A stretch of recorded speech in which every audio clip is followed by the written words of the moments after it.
یا ایھا الذین آمنوا لا تحرموا طیبات ما احل اللہ لکم ولا تعتدوا ان اللہ لا يحب المعتدین صدق اللہ العظیم۔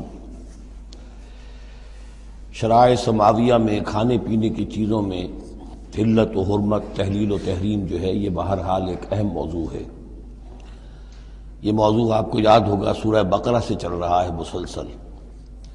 کہ مشرکانہ اوہام کی وجہ سے ان کے ہاں بہت سی چیزوں کے بارے میں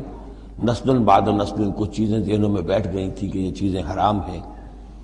اور یہ کہ اس قسم کی چیزیں جو ہیں پھر ذہنوں سے، دلوں سے، مزاجوں سے نکلنے میں بہت وقت لیتی ہیں اور بار بار جو ہے اس کی طرف توجہ دلانی پڑتی ہے۔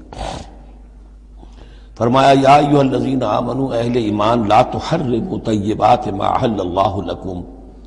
نہ حرام ٹھہرا لو ان پاکیزہ چیزوں کو جنہیں اللہ نے تمہارے لیے حلال ٹھہرایا ہے، ولا تعتدوا، اور حد سے تجاوز نہ کرو۔ یہ بھی ہوتا ہے کہ کچھ لوگ اپنے تقویٰ کے جوش میں اور بہت زیادہ نیکی کے جذبے میں بھی بہت سی چیزیں کہ جو حلال ہیں ان کو اپنے اوپر حرام کر بیٹھتے ہیں۔ ان اللہ لا يحب المعتدین، یقیناً اللہ تعالی حد سے تجاوز کرنے والوں کو پسند نہیں کرتا۔